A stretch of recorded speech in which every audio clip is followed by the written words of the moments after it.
একটা গণভোটে হাম উত্তর আহ্বান জানিয়ে চট্টগ্রামে জামাত প্রার্থী ডাক্তার ফজলুল হকের সমর্থনে বিশাল গণমিছিল, রাজপথে মানুষের ঢল। আসন্ন ত্রয়োদশ জাতীয় সংসদ নির্বাচনকে সামনে রেখে সরগরম হয়ে উঠেছে বন্দরনগরী চট্টগ্রামের রাজপথ।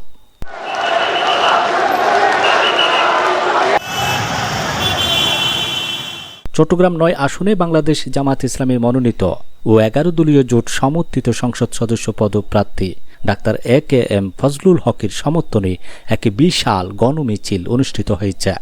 সোমবার নগরীর ঐতিহাসিক আন্দরকিল্লা শাহী জামে মসজিদ চত্বর থেকে এই মিছিলটি শুরু হয়।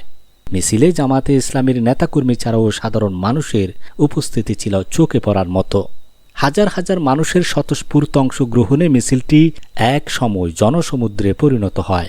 আন্দরকিল্লা থেকে শুরু হয়ে নগরীর গুরুত্বপূর্ণ সড়ক প্রদক্ষিণ শেষে মিছিলটি চকবাজারে গিয়ে শেষ হয়।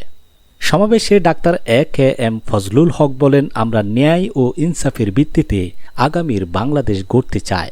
দীর্ঘদিনের শোষণ ও বঞ্চনা থেকে মুক্তি পেতে হলে জনগণকে ঐক্যবদ্ধ হতে হবে। তিনি আগামীর সমৃদ্ধ বাংলাদেশ বিনির্মাণে আসন্ন ত্রয়োদশ জাতীয় সংসদ নির্বাচনে দাঁড়িপাল্লা প্রতীকে ভোট দিয়ে তাকে জয়যুক্ত করার আহ্বান জানান।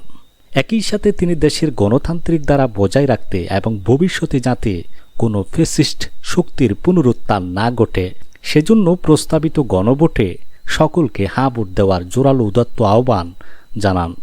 মিছিলে জামাতে ইসলামের বিভিন্ন পর্যায়ের নেতৃবৃন্দ সহ স্থানীয় গণ্যমান্য ব্যক্তিবর্গ উপস্থিত ছিলেন।